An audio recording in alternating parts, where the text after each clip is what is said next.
이번에는 특징공학에 대한 내용을 다뤄보도록 합시다. 특징공학의 피처 엔지니어링이라고 하는데요. 우리가 특징률을 구축하는 데 사용할 수 있는 수치형 데이터를 만드는 거예요. 무슨 얘기냐? 자, 범주형 데이터가 있죠? 범주형 특징을 뭘로 바꿔요? 수치형 특징으로 변환을 해줘야 됩니다. 이 과정 우리는 인코딩 이렇게 부르는데요. 자, 여러 가지 이제 인코딩하는 방식들이 있을 거예요. 자, 이유는 뭐냐면, 자, 범주형 데이터 대표적인 게 뭐가 있겠습니까? 문자열 같은 거, 그렇죠? 자, 근데 이제 문자열로 되어 있는데 이거를 실제로 데이터 공간에다 어떻게 표현해야 되죠? 어렵잖아요. 그래서 이걸 어떻게 해요? 수치형으로 바꿔야 돼요. 자, 주로 원, 핫, 인코딩이라고 하는 방식을 이용을 해서 바꾸게 되고, 이거 말고도 이제 다양한 것들이 존재를 하는데, 자, 그리고 또 하나는 뭐냐면 복잡도를 증가시키는 유도 특징을 만들어내는 겁니다. 유도 특징의 대표적인 케이스가 뭐가 있겠어요? 자, 예를 들어서 y는 ax 플러스 b로 되어 있는 이런 모델을 우리가 새롭게 만드는 거죠. 그렇죠? 그래서 여기는 이제 1차로 되어 있는데 이거를 제곱도 놓고 뭐 세제곱도 놓고, 자, 그렇게 해서 모델을 계속해서 발전을 시키는 거예요.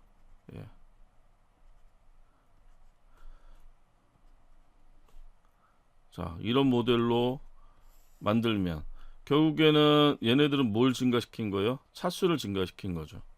뭐 차수를 증가시키든 아니면 차원을 증가시키든 뭐 여러 가지가 있겠지만, 일단 기본적으로 뭐 차수 같은 케이스, 뭐 얘를 제곱을 해서 이 복잡도를 증가시킨다든지 하는 이런 작업들을 할 수 있겠고, 또 그 다음에 누락된 정보들이 있잖아요, 그렇죠?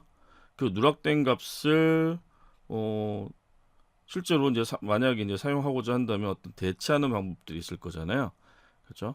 예를 들어서 데이터의 어떤 평균 값으로 바꾼다든지 하는 그런 누락 데이터 대체와 같은 내용들을 이제 포함하고 있는 거죠.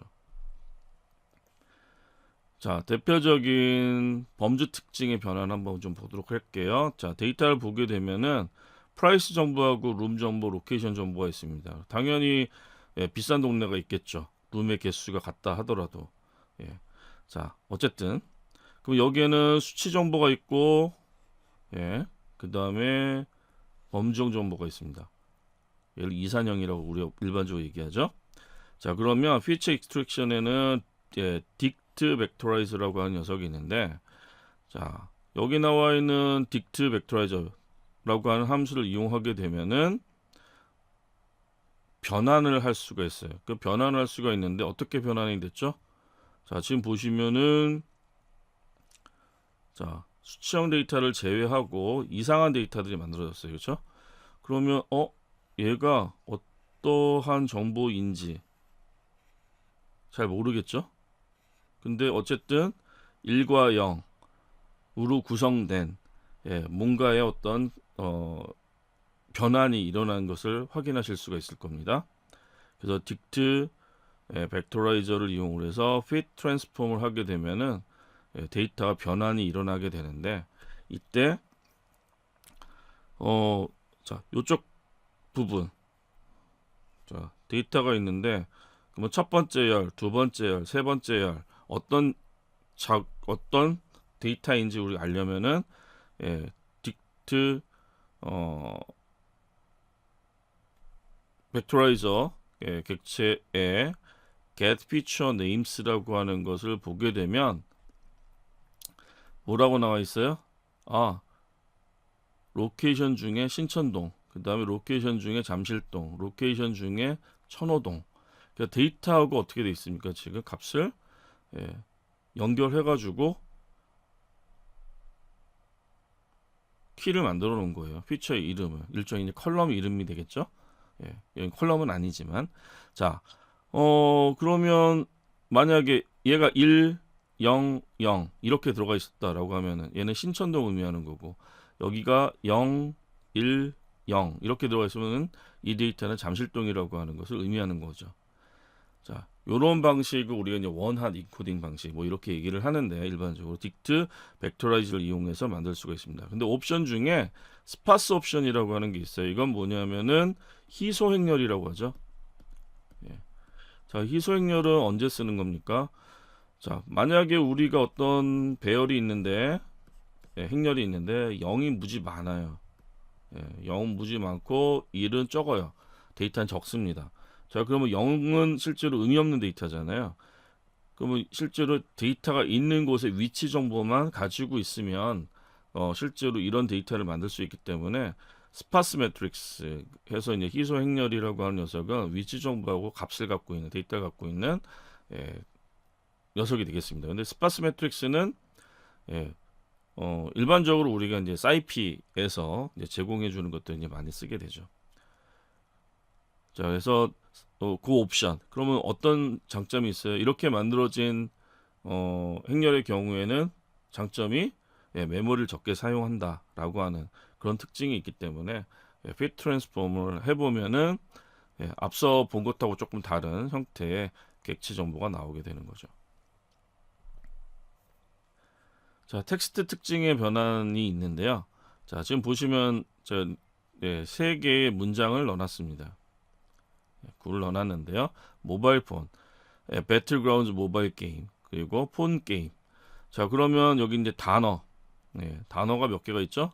모바일 폰, 배틀그라운드, 모바일 게임, 그리고 폰 게임. 자, 이런 문자열과 관련되어 있는 텍스트도 결국에는 수치로 이제 변환하는 방법들이 있습니다. 그게 뭐냐면, 피처 익스트랙션의 텍스트라고 하는 모듈에는요, 카운트 벡터라이저라고 하는 게 있어요. 그럼 카운터 벡터라이저를 이용하게 되면은 여러분들이 어떤 특징 행렬로 변환을 시키실 수가 있는데 자, 그 내용 한번 좀 살펴볼까요?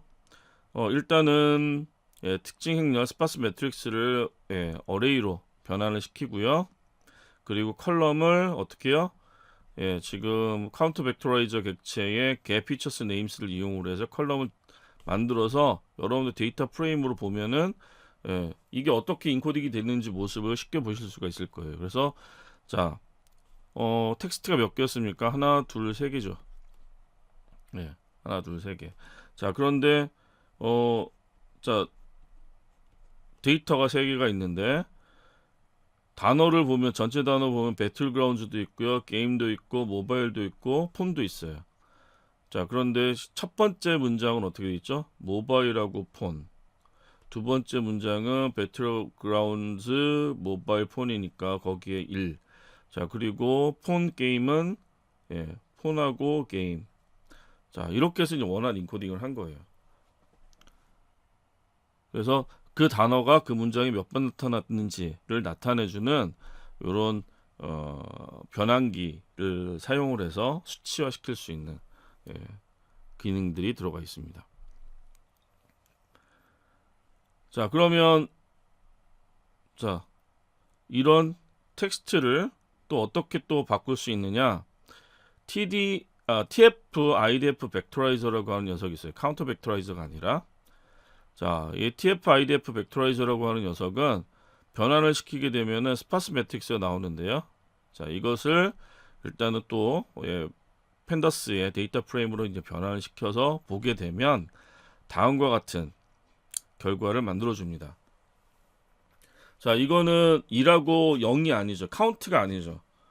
카운트가 아니고 TF IDF라고 하는 건 뭐냐면 일종의 가중치를 적용을 하는 거예요. 어떤 특정 문서에 얘가 텀 프리퀀시 인버전 다큐멘트 프리퀀시라고 해서 실제로 단어의 빈도수만을 가지고 계산하는 게 아니라 실제로 그 문서의 중요도와 관련되어 있는 가중치를 적용한 값을 여기다 이제 집어넣는 거죠.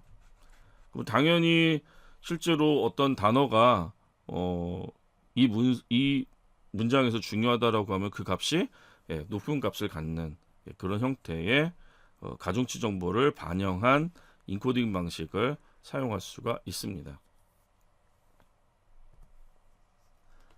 자, 유도 특징입니다. 유도 특징은 앞서 이제 설명드렸던 거하고 좀 이미 잘 알고 계실 텐데, 자, 지금 보면은 데이터를 스캐터 플롯으로 이렇게 뿌려놨어요.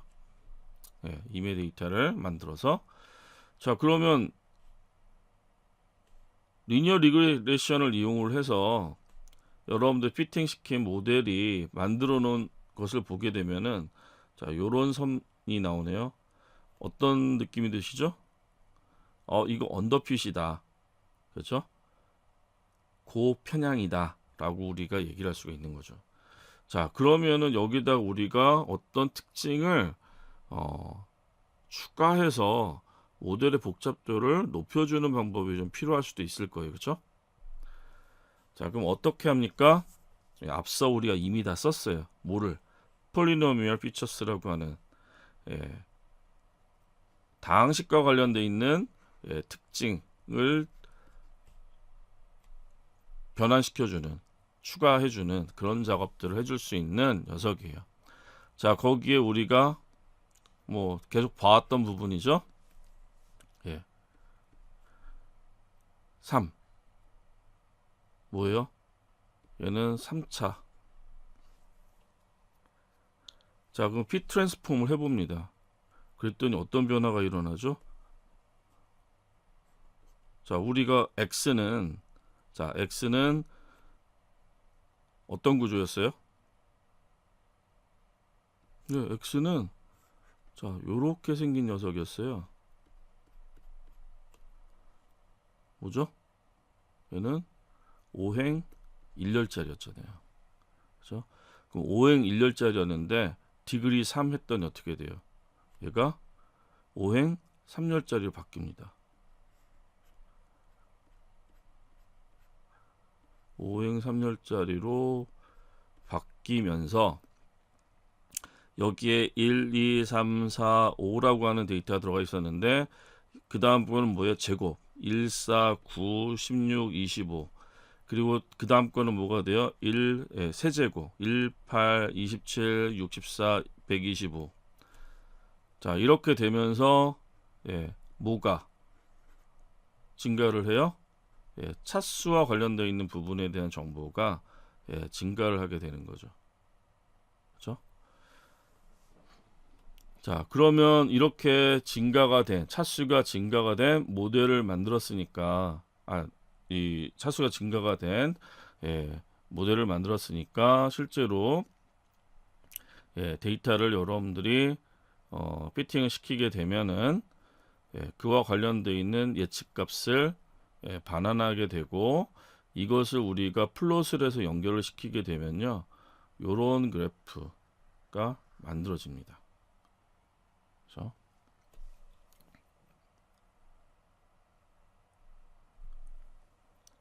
자, 그 다음에 누락 데이터는 어떻게 할 것이냐.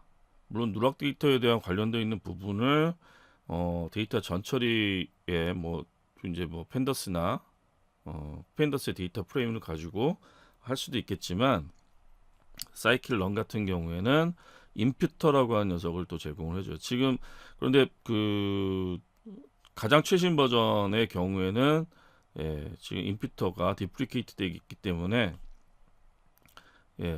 사이클런 프리프로세싱 보다는 앞으로 최신 버전 쓰실 거면은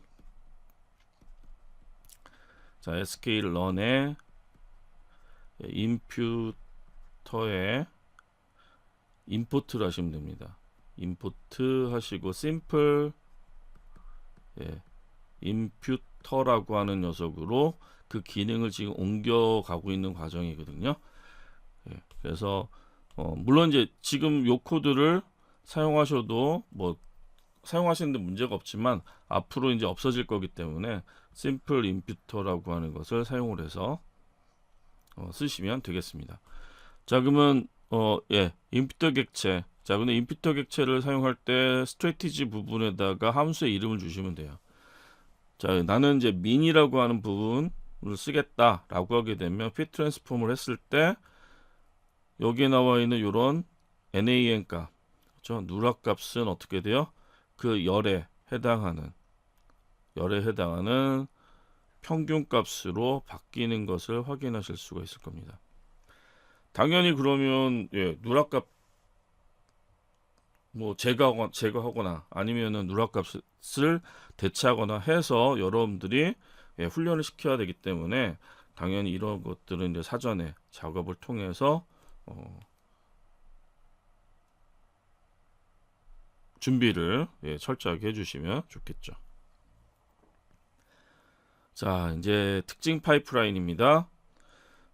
자, 파이프라인은 뭐 예제를 통해서도 뭐 잠깐 설명드렸지만 얘는 묶어주는 거예요. 쉽게 얘기하면.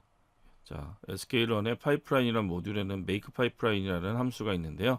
좀 편의 함수입니다. 이거 말고도 이제 다른 구현법들이 있겠지만 일단은 첫 번째 뭐예요? 임피터를 이용을 해서 임피터 객체를 전달하게 되면 임피터 객체가 무슨 역할을 수행을 해요? 누락값을 대체를 해줍니다. 뭘로? 평균값으로. 자, 그리고 폴리노미얼 피처스 부분에다가는 지금 디그리를 2로 해놨네요. 결국엔 뭐 특징과 관련된 유도 특징을 이제 추가하게 되겠죠. 자, 그렇게 해서 모델 복잡도를 높이고 리니어 리그레이션 객체를 이용을 해서 작업을 할 거예요. 핏 작업을 하게 되겠죠. 그래서 make 파이프라인이 모델을 만들어 놓으면 이것을 이용을 해서 우리 이제 핏을 수행하게 됩니다. 그러니까 파이프 모델이라고 하는 것 자체가 뭐예요? 지금 파이프라인이에요. 근데 파이프라인이 핏이라고 하는 함수를 이용하게 되면 임피터에 대해서도 핏 트랜스퍼, 그 다음에 폴리노미얼 피처스에 대해서도 핏 트랜스폼, 그리고 리니어 리그레션에 대해서 핏, 일종의 객체지향으로 외우면 데코레이터 패턴 같은 거죠. 자, 요 내용들이 적용이 되면서 최종 결과들을 이제 만들게 되는 거죠. 그래서 리턴되는 게 뭐예요? 파이프라인이 만들어지는 겁니다. 자, 그리고 거기에 이제 하이퍼 파라미터들이 이제 세팅이 될 거고요. 자, 그리고 우리는 파이프라인에다가 뭘 주면 돼요? X. 그래서 입력 데이터 주게 되면 여기에 대한 출력 데이터를 이제 뭐 얻을 수가 있는 거죠. 자, 그런데 지금 훈련한 데이터 가지고 예측하니까 어떻게 돼요? 똑같은 값이 나오게 되겠죠.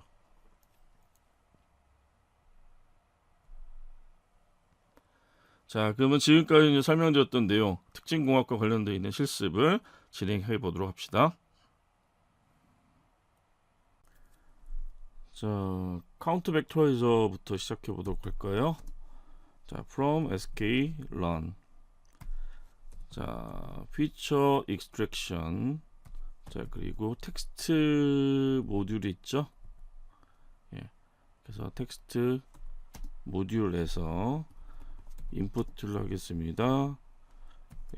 카운트 벡터라이저.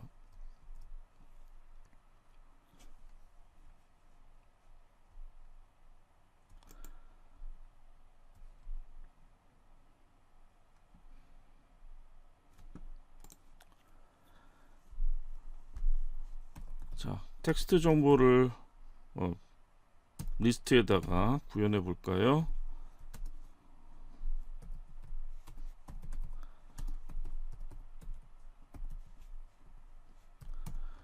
자, 임의의 문자열을 뭐 구를 만드시니 절을 만드시니 여러분들이 원하시는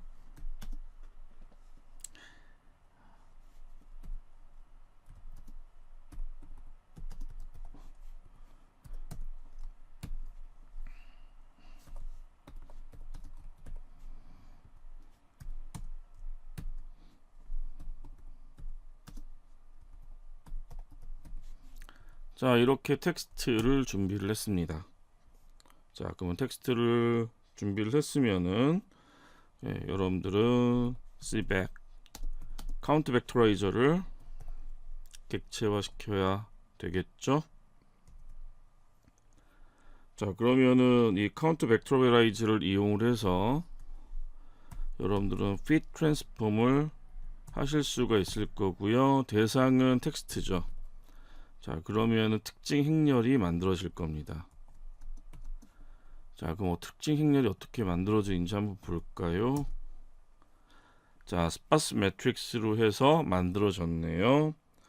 자, 그러면 이거를 좀 보기 쉽게 데이터 프레임으로 바꿔보도록 하죠. 자, 인풋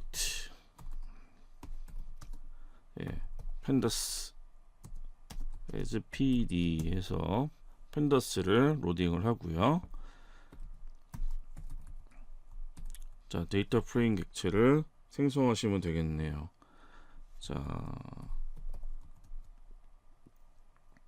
X에 대해서 어레이 형태로 변형을 하시고요. 자, 그리고 컬럼을 주셔야 되겠죠. 근데 컬럼은 어디서 가주시면 돼요? 자, C100에서 get feature names라고 하는 함수가 있다고 말씀드렸었죠. 자, 그러면은 다음과 같은 인코딩 결과를 볼 수가 있네요. 자, better, day, few, good, happy, man, morning, tomorrow. 자, 그러면 지금 보시면은 스탑워드, 불용어라고 얘기하는데요. 그런 것들은 지금 다 제거가 된 상태가 됐네요. 자, 그래서 첫 번째 문장은 better하고 그 다음에 tomorrow가, 두 번째 문장은 few하고 good하고 그 다음에 many, 그 다음에 세 번째 문장은 day하고 happy가, 네 번째 문장은 good하고 morning이 들어가 있습니다. 물론 여기 이제 단어가 여러 개가 하나의 단어가 여러 개 들어 있으면 카운트가 이제 증가가 되는 그런 스파스 매트릭스를, 희수 행렬을 만들게 되겠죠.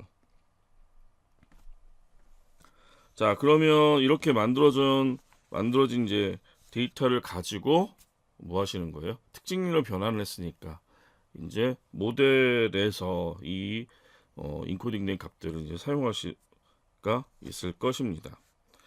자, 그러면 요번에는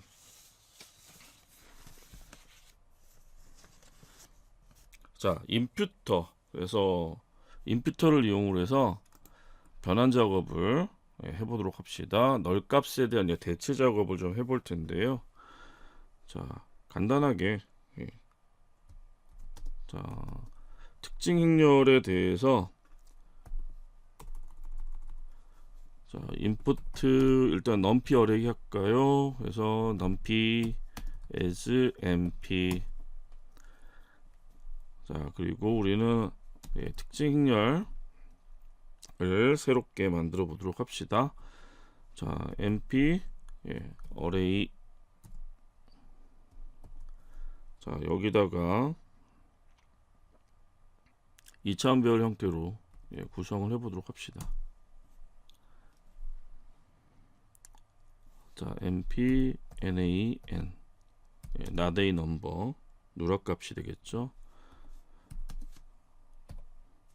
자, 이메일 값들을 이렇게 구성하도록 하고요. 위쪽에다 할까요?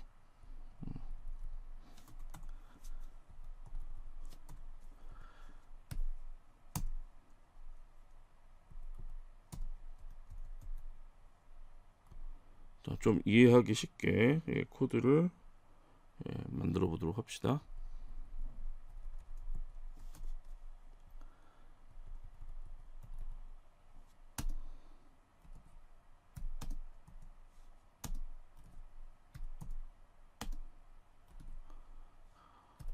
자, 5행짜리 5행 3열 구조로 한번 만들어 보죠. 그러면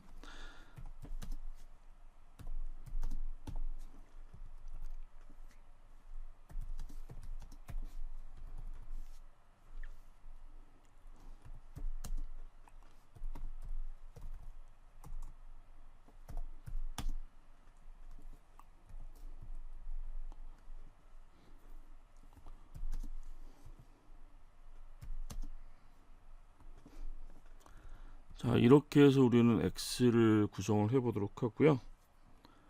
자, 그리고 대상역 Y, 자, np 어레이로 구성해 보도록 합시다.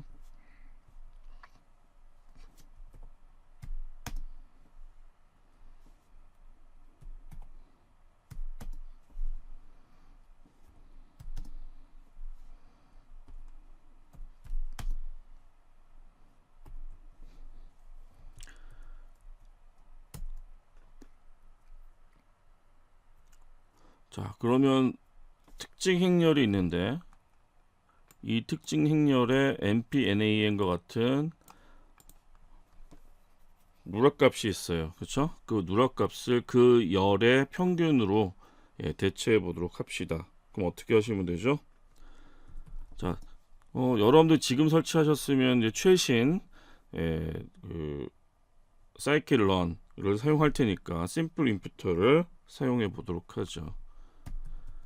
자, SQL run 하고 input.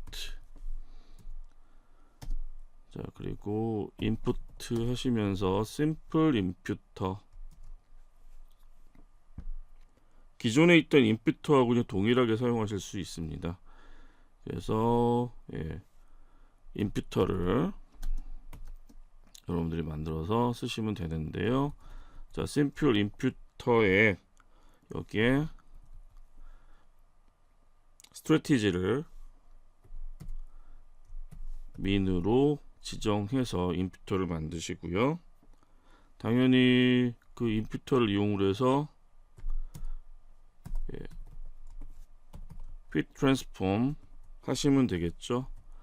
자, 그래서 x를 넘겨다가 x2를 만들어 봅시다.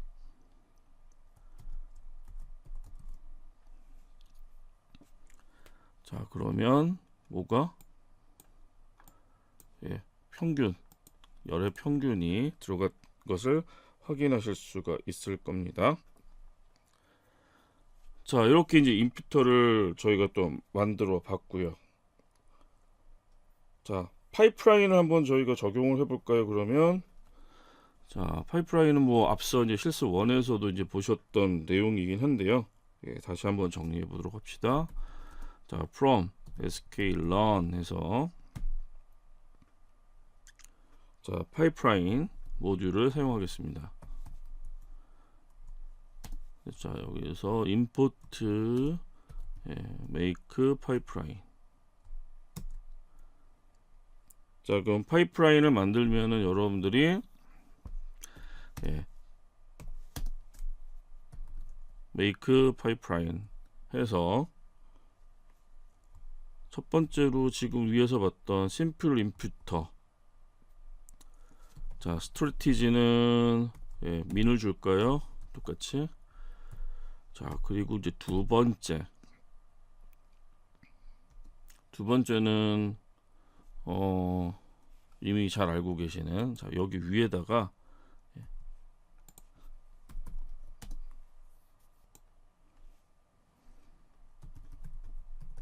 sklearn 하시고요. pre processing 그리고 input 하셔서 자, 폴리노미얼 피처스를 인풋 하겠습니다. 자, 해서 우리는 폴리노미얼 피처스의 디그리를 2로 지정해 주도록 하죠. 자, 그리고